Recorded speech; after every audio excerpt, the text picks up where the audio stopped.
Look, there's been a concerted attempt by this kind of populist right-wing crusade against the Human Rights Act since it was implemented, that being the Tory front bench, whether it be right-wing tabloids, and we've been on the back foot a bit. I mean, I think Liberty have been quite an isolated and principled voice, and many others have been, I think, a bit craven when it comes to standing up against the onslaught from the likes of the Daily Mail. And what they do, as we know, and this is the case with so many other issues, is they hunt down the most extreme and unrepresentative and unsympathetic examples in order to erode people's support in the whole basis of human rights more broadly.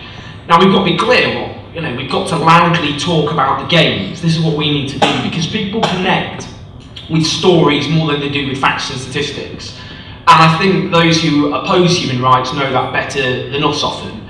If we speak in the language of legal jargon and so on, then we'll probably lose. But if we counteract with stories in the way they do, if we think of how it's defended women who fled domestic violence, or people who've been saved from modern day slavery, or LGBT people whose equal rights have been defended, or older people who've been separated from their husbands and wives in care, and discrimination in the workplace. And if we use those compelling examples, then I think we can actually drive back this tide of populism which is hunting down these extreme examples.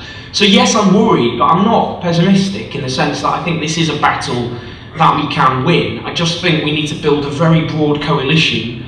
I think we need to have a bit more courage, not you in this room, but other people. I think we need to pressure politicians to have a bit more courage, to not feel frightened or terrified by this, frankly, concerted campaign against the whole principle of human rights. Because if we do, then what will happen is some of the most voiceless people in society will have their rights taken away from them, and the very, underpinning of our democracy will be threatened. So yes, that is a worry. But we can win this battle, but we need to start using more stories of how people's rights have been defended, and if we do that, I think we'll win public opinion. I think all my fellow panellists have raised this point about how we show people that the Human Rights Act works for all of us, including the most vulnerable groups in society, and that's the political parents of the Human Rights Act did a great job in bringing it in. Where they fell down really was in terms of sort of education and awareness raising about how the Act works and the kind of support it provides. And unfortunately, sort of into that gulf of understanding and awareness has been poured a lot of scorn and vitriol, a lot of myth and misinformation about the way the Act works. And sadly, this isn't only coming from sort of certain aspects of the media. It's coming from people who should be showing real political leadership on these kinds of issues.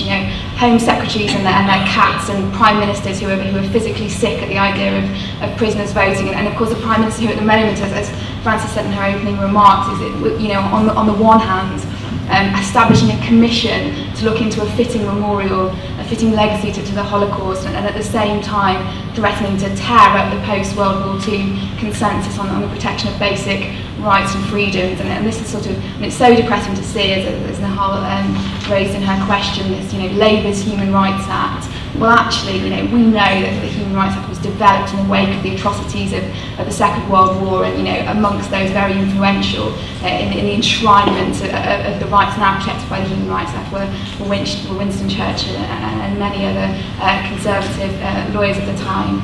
So this should be something which runs far deeper than the ebb and flow of party politics, and very disappointing to see these kind of cheap shots time and time again.